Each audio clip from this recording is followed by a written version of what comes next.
described in the Bible. First of all, if we think of it merely objectively, the thought of the Jews wandering in the Sinai desert for 40 years before they finally discovered the Promised Land, it wasn't as if it was some Shangri-La with only one very obscure mountain pass to discover to get into it. You could hardly fail to find it, just if you keep walking in the right direction. And yet it took them 40 years. It doesn't make sense. The Sinai desert is not quite small enough to spit across, but it's no Gobi Desert or Sahara. And yet it took them that long. Why? We often hear, for one thing, of the Enlightenment taking 40 years. 40 is a symbol that's often used. Jesus went into the desert for 40 years. We often find that this is a time, as Ramakrishna's guru, Totapuri, said, it took me 40 years to achieve enlightenment, and it's taken you only 3 days. But again, the figure 40 comes into the picture fairly frequently. We think of life as beginning at 40, as if 40 was a dividing line between one phase of life and the next. So, what we're really dealing with, I'm convinced of it, in hearing that story too, is an allegory.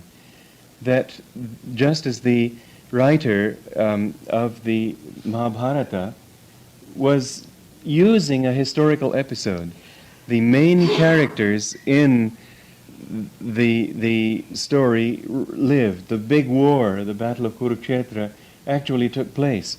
But he used that historical thing as sort of a focal point around which he developed this great allegory. And I don't know Sanskrit well enough myself to be able to pinpoint these things well, but those who do have said that every one of the names of all the characters in that story, except the lead historical characters, and even they stand for psychological traits, but every one of the other characters is named according to the Sanskrit root name for a specific psychological trait. And so what we have here, if we look at the story of the Exodus as a symbol, as an allegory, we have the same idea, that all those who were born in captivity weren't allowed to see the Promised Land. Well, what is the Promised Land?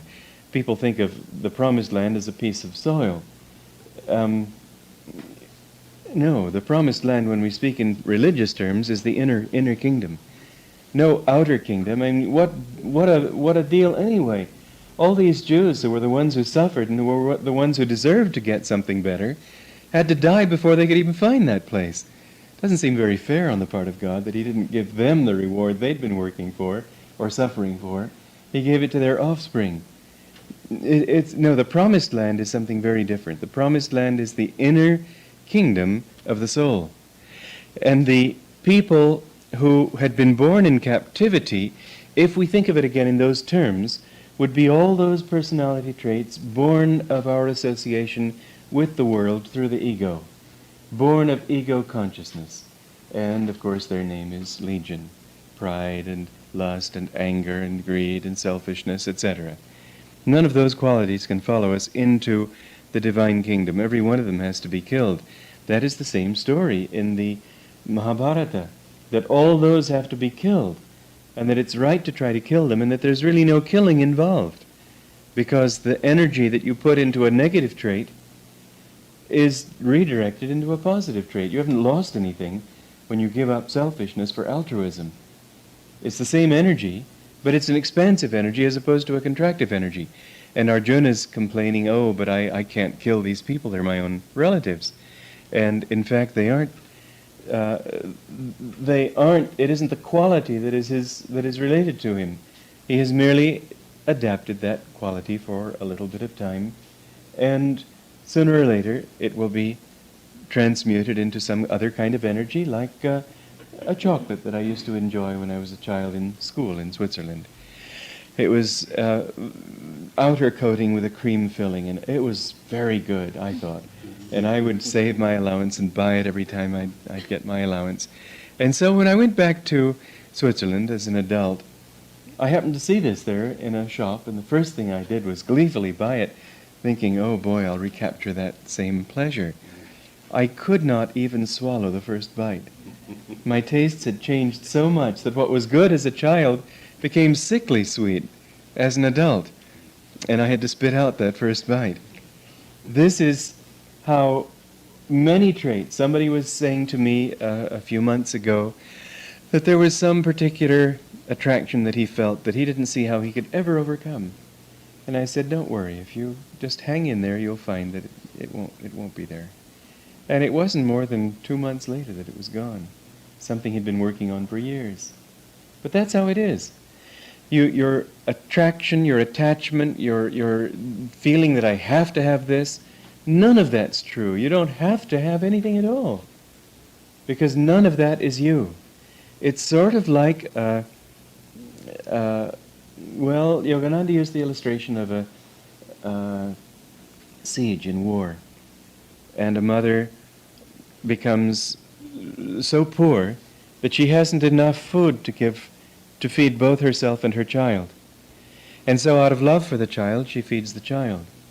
But after a while, she reaches the point where she finds that it did give her a certain fulfillment to feed the child, but she still was not actually feeding her stomach. And finally, that hunger became so great that she realized that if she only fed the child and didn't feed herself, she'd starve to death, and then what would the child do? And so it is that we vicariously think that we are getting some kind of satisfaction when we feed this body. But the body's our child. It's not ourself. And sooner or later we reach the point where we understand that if we keep starving our true self to feed this child, we're going to die. And then what happens to the body?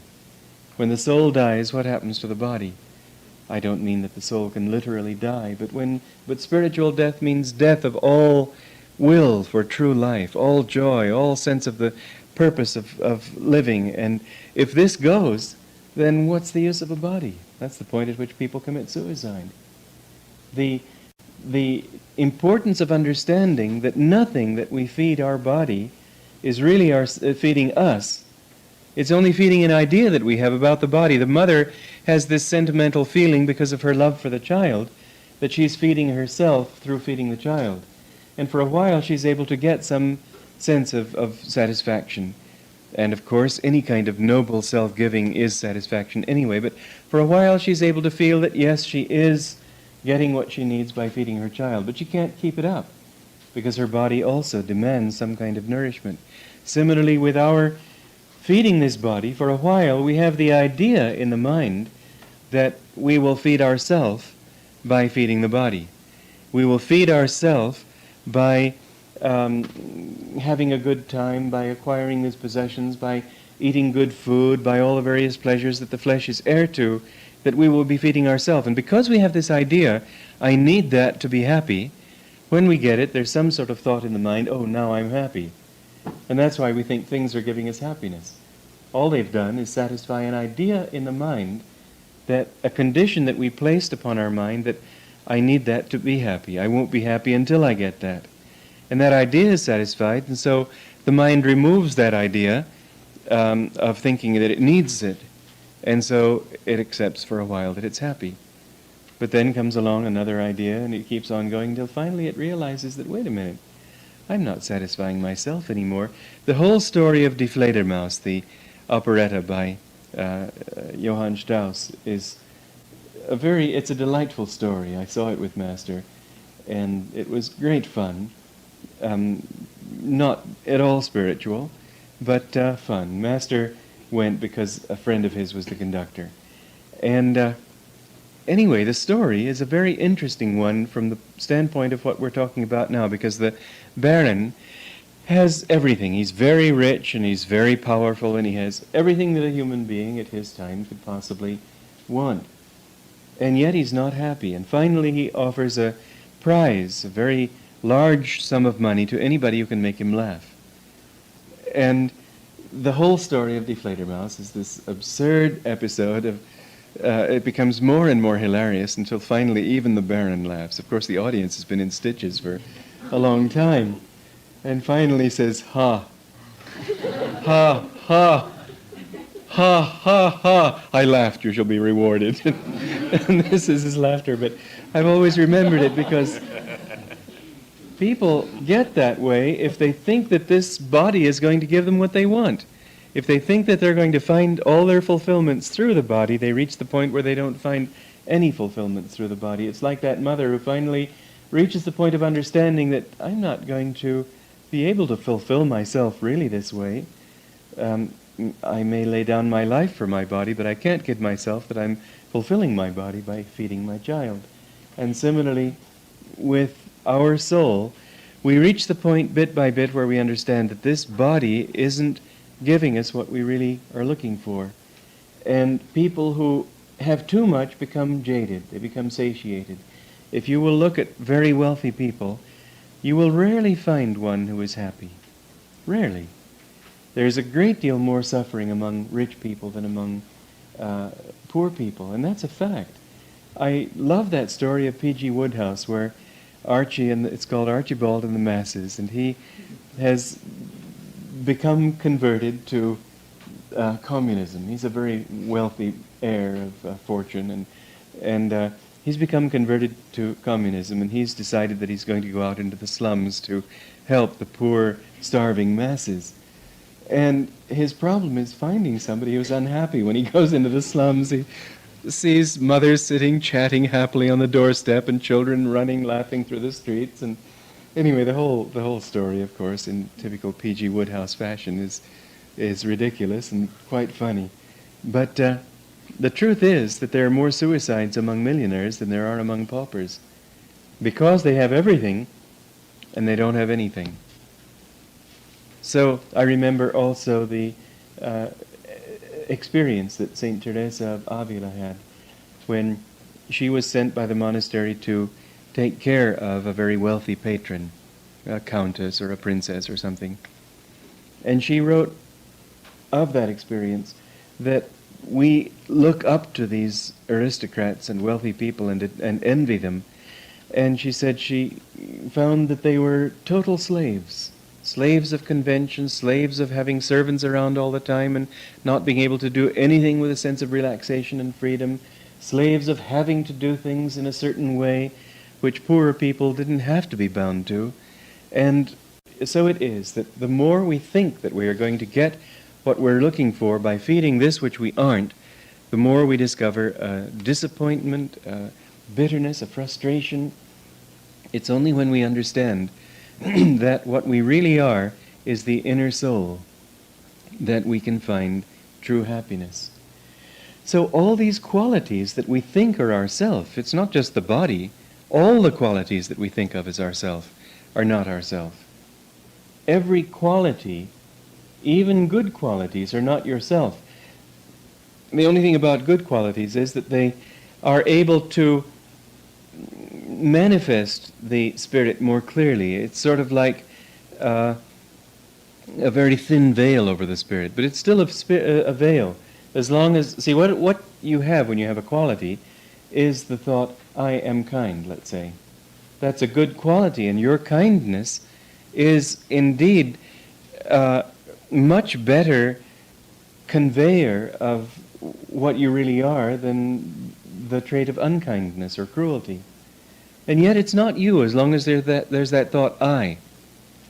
As soon as you can reach that point where kindness is being expressed through you, it becomes limitless. And that is what you really are, is that infinite of which these various streams of consciousness are manifestations. Great saints are completely free from any kind of bondage to particular patterns of behavior. I had a discussion with a friend of mine in Los Angeles the other day, and he was saying that if I was telling him my next project is going to be a book of sayings of Yogananda, and he was saying what a wonderful idea it would be if in the preface of this book I would try to point out a few things that would make Yogananda more human, like how tall was he stout or thin, was he energetic or calm and quiet, was he well educated or not well educated, did he speak English very well or was it with an accent, what color was his skin, all these things that actually, come to think of it, haven't been said about him because we don't think of him as that. But in not thinking of him as that, we tend to the person who didn't know him, because that memory is so vivid in our minds who knew him.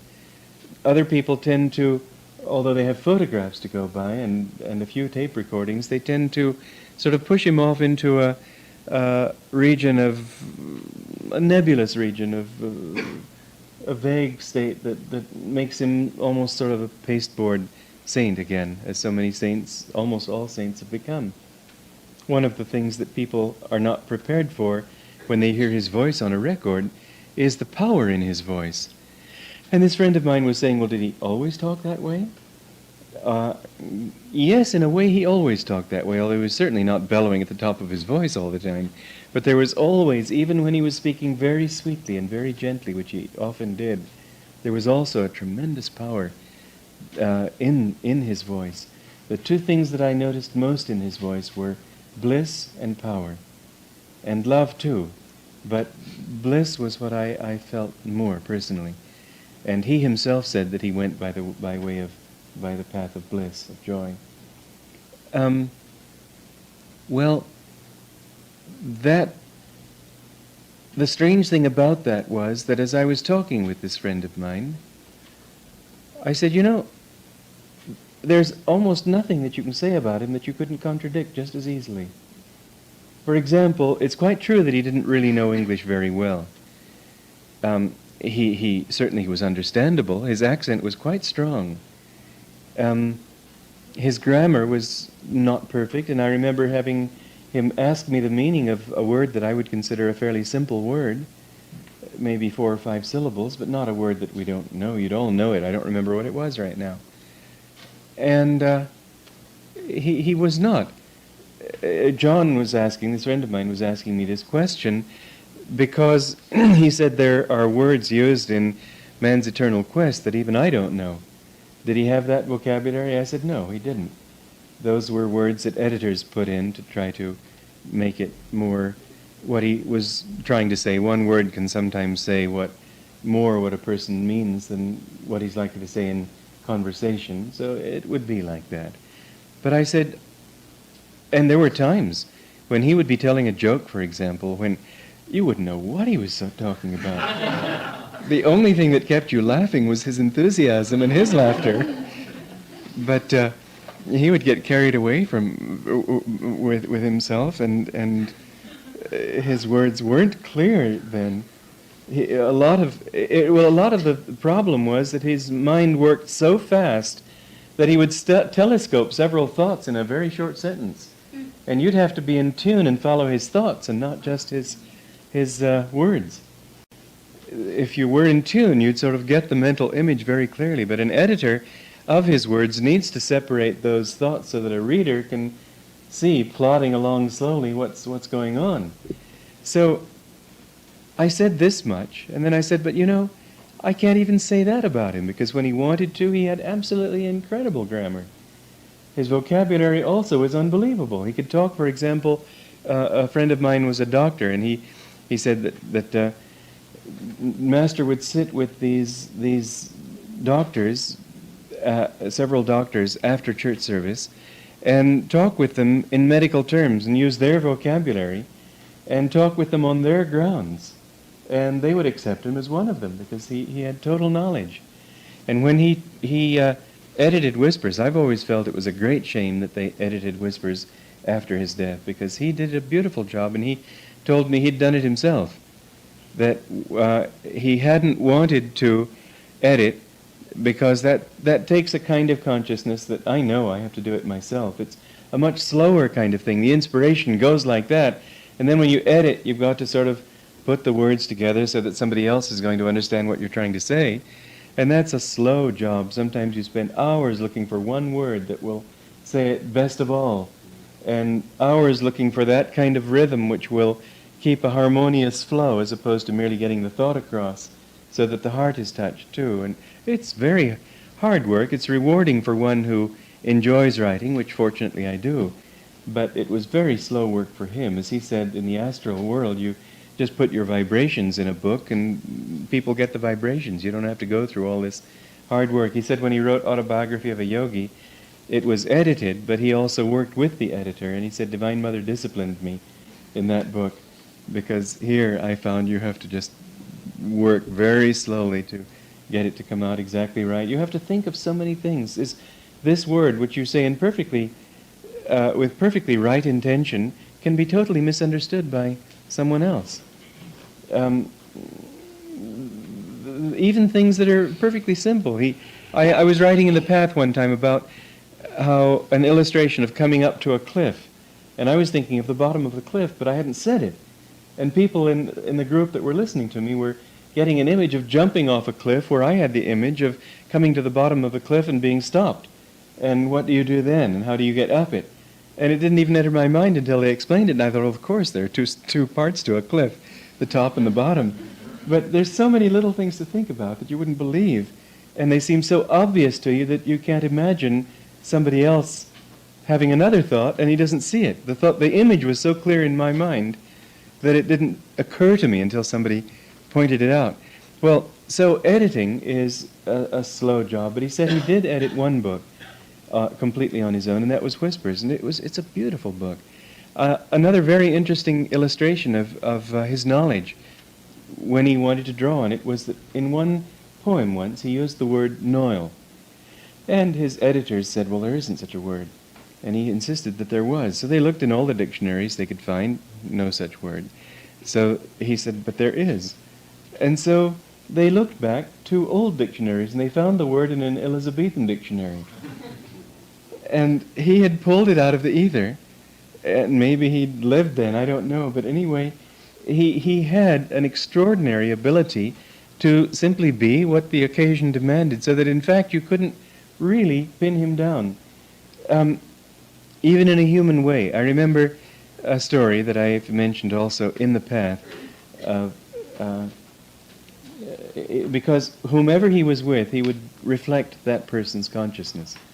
And when he was standing with the President of Mexico, Portes Gil, the President of Mexico at that time was very portly, stout, strong-looking, and Yogananda stood beside him like this, and he looked very much like Portes Gil. His whole body had that kind of look to it.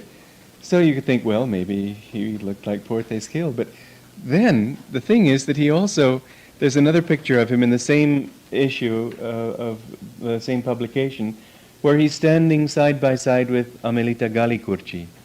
Galicurci was small, old, frail, absolutely the physical opposite of Portes Gil. Damned if Master didn't look like her. It was amazing. He looked frail, small, and how, with the same body, could one person look so different?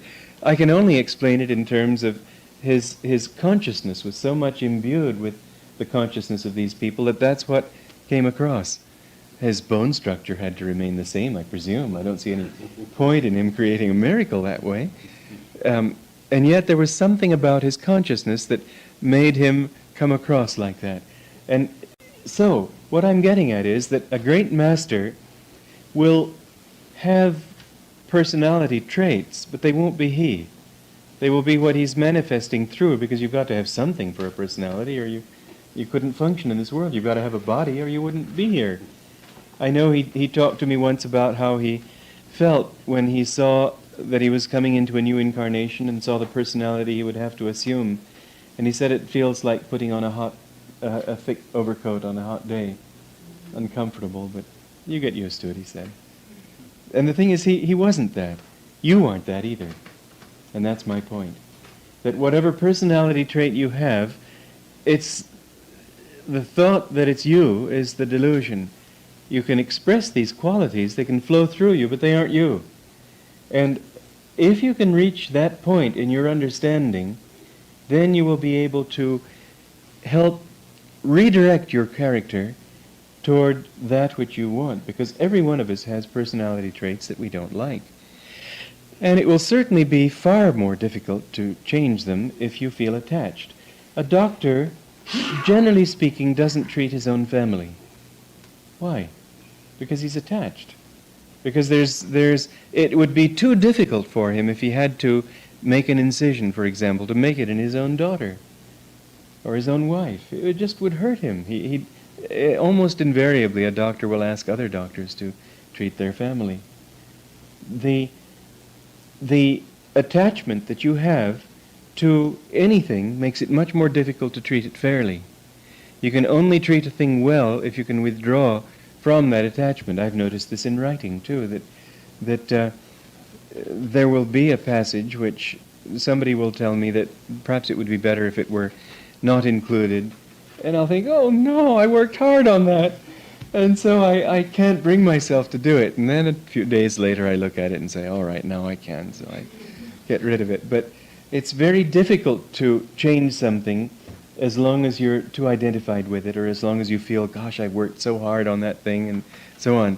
So with your own self, the more you can bring yourself to that point of disassociation from who and what you think you are, the more easy it will be to really change your personality.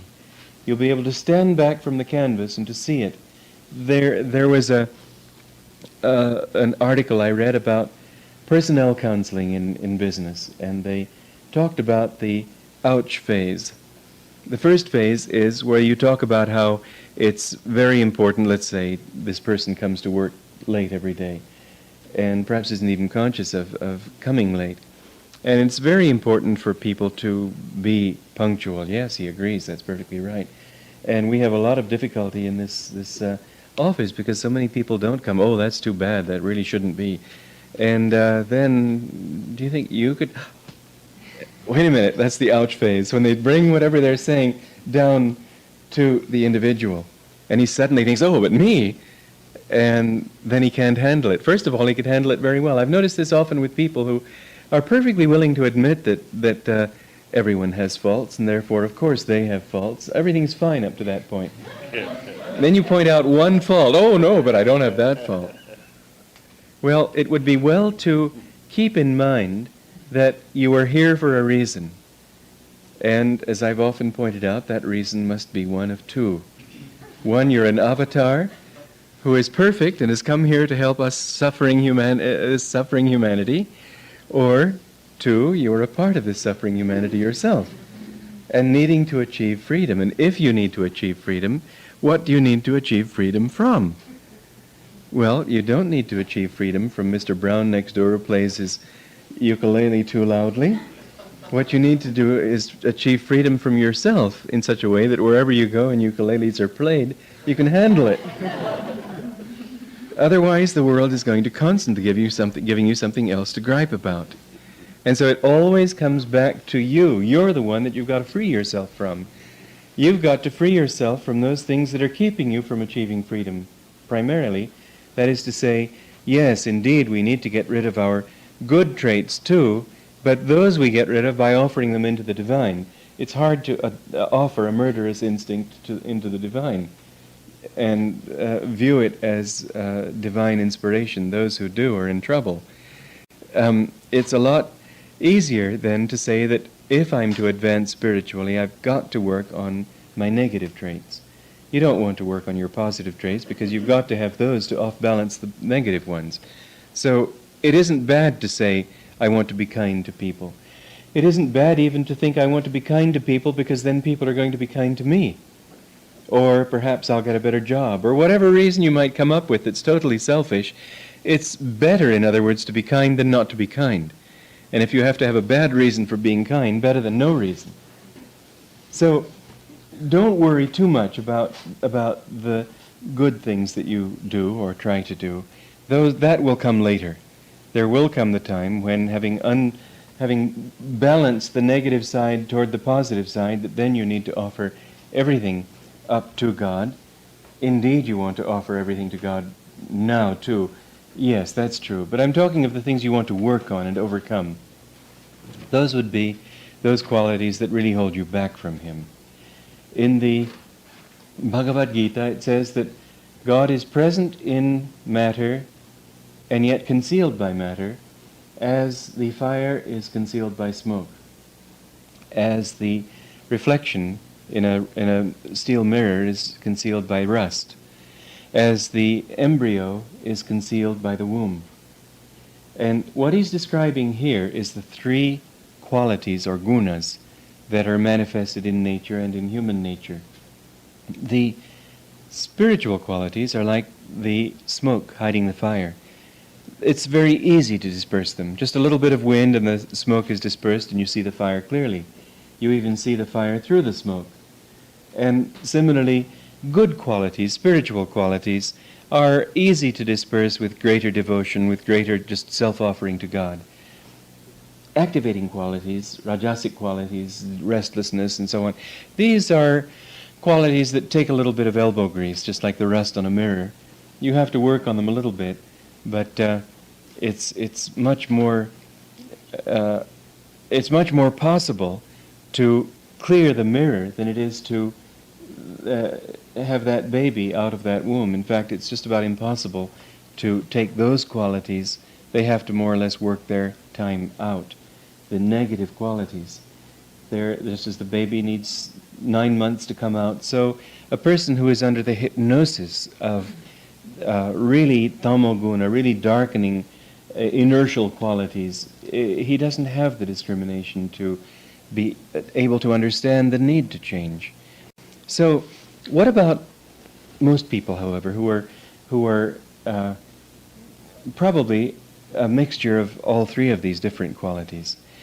How do you work on those? Well, the first thing that I said is the most important thing, non-attachment to them. Don't think this is you, because what you find is that people will try to defend and protect their negative qualities. Jesus said that the darkness doesn't come to the light because it's afraid that its deeds will be made manifest.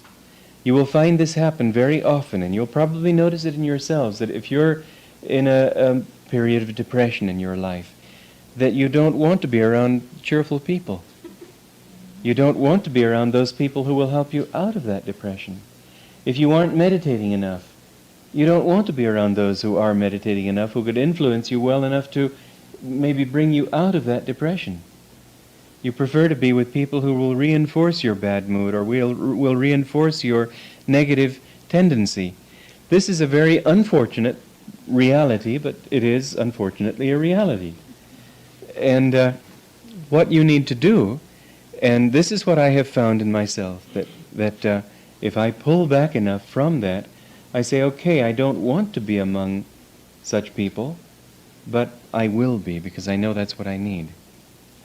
I don't want to do that which will help me. Remember that story in the path where I suddenly fell into this mood, and I tried to argue my way out of it, but the trouble with reason is that it always follows feeling. If the feeling's involved, the reason will endorse it. And the thing is to get away from that feeling first. So if you find the feelings suddenly taking you downward, as those feelings were, I felt Master was abandoning me because I hadn't seen him in a long time, and you remember the story, don't you? Have you all read the path? I found that I was just getting more and more hypnotized by my sulk. And then I pulled back from it, and I said, well, do I enjoy being this way? No, I don't. Then why should I keep on being this way? The magnetism of that thought was pulling me into itself. But I said, no, I don't choose to feel this way. And if reason isn't going to get me out of it, then I'm going to do that which will get me out of it. And so I went down to my little meditation room, and I put my mind very strongly at the point between the eyebrows. And instantly, well, it took about 5 minutes, this magnetism of the spiritual eye drew my consciousness up to a higher sphere of functioning, and then suddenly I felt completely differently. I was thinking, well, of course he can't take time away from his dictation to talk to me when he's got so many things to do. And I had a completely different outlook, and I've noticed that again and again. First, that reason follows feeling. And if you can't change the feeling, you won't be able to change the reason. It just won't work. Use reason in the right way and it will work. But at that time, the best way to use reason in the right way is to not judge. In other words, don't get involved in the feeling. And as long as the reason is being led by feeling, don't trust it, because it'll give you lots of good reasons for all those things which will cause you nothing but suffering. Why get involved? Why suffer? If you're feeling miserable, of course the world looks black, and it looks as if everybody is hating everybody, and dog eats dog, and the whole world is a rotten place. But people who aren't in that state of consciousness don't think that way, because their feeling is good, but if you trust feeling and if you let feeling lead reason, this is never good, because the feelings change. And if you're allowing your feeling to lead your reason, and your feeling happens to be good, then your reason will be good too. But once that feeling becomes negative, then your feeling will become negative. Better still is always for the feeling, to keep the feeling in a state of reason. The feeling should be led by reason, and otherwise it becomes fanatical anyway, Master said. Allow your always to be detached enough to be able not to allow feeling to take over. Then you will find that your feeling supports good things, and to put feeling behind good reason is wonderful. But the right balance is for reason to lead, feeling to support. And feeling, without the support of feeling, reason becomes a dry leaf. The two need to be working together harmoniously, but the one has to be offered up into the other in order for the other to expand the consciousness to infinity. This is a spiritual fact which could easily be taken down into the level of relations between men and women, and that would make a very unpopular topic, so I won't get into it. Nevertheless, on a spiritual level, this is true. In your own self, guide your feeling by your reason, and you'll only be able to do that if you allow yourself to remain somewhat detached, somewhat realize that nothing is really you. Nothing is really, no quality is you. It's something you are manifesting. When you have enough detachment to be able to do that, then it will be possible for you to take some negative feeling, some negative trait, and see, well, how can I change it? Do I want to change it? Yes, because it's not me. So, then, if you can do that, and one thing that can help you in accomplishing that is being among people and being able to see how it works with people. This is the point now. If we speak of our mind as a kingdom, what we're saying too is that every trait is like a separate person. Every personality trait actually has, it's like the reality of another human being. And within every person, unless he's really an enlightened person, you will find traits that are often very conflicting with each other. We have ideas in our minds of what a typical German is, or a typical Italian is, or, well, they have ideas of what a typical American is. But we live in America, and we see how many different people there are here, and so it's much more difficult for us to imagine a typical American, because we see that there are good Americans and bad Americans, and the same is obviously true everywhere in the world. There are good Frenchmen and Germans and Italians and bad ones. There are artistic ones and worldly ones, and whereas there is some sort of overall trait that many seem to pick up on that makes it possible to speak in terms of the German national character, nevertheless, when you get to know individuals, you find that they're very, very much themselves also. And the national character is usually rather superficial to the reality of what they are actually. So each one of us has, as in a kingdom, you'll find that there are many, many different types of people, or in any group of people, like here at Ananda. All people at Ananda are basically good people, or they wouldn't be here. You have to be a good person to want God and to want to live for high ideals, but that doesn't make them perfect people, and you see a vast amount of variety, even in their perfection, so-called. Even in their good qualities, there's a tremendous amount of variety, and you see that also in every one of them. There are faults, there are things that need very much to be worked on if they're to achieve freedom in God, and so on. So in you, there will be a mixture of qualities, and you must not allow yourself to feel, and this again is where having that sense of detachment is so important. You must not feel that it's impossible for you, because you're basically a good person, to do something that's really not good at all. Because you mustn't say, oh, but I couldn't do that because I'm not that. You must recognize that you're not anything. And it is indeed possible. That's what Sri Yukteswar said. The past lives of all men are black with many shames, and we need to keep that in mind. That any time that you have made some serious mistake, and we all make them, don't say I did that, say it happened. I refuse to hypnotize myself with the thought that I am that. And somehow, human nature being what it is, we tend to hypnotize ourselves more quickly by our faults. We do something that causes us intense embarrassment or shame or guilt, and we feed on that thought much more than we would on some good quality that may indeed be much more important to us.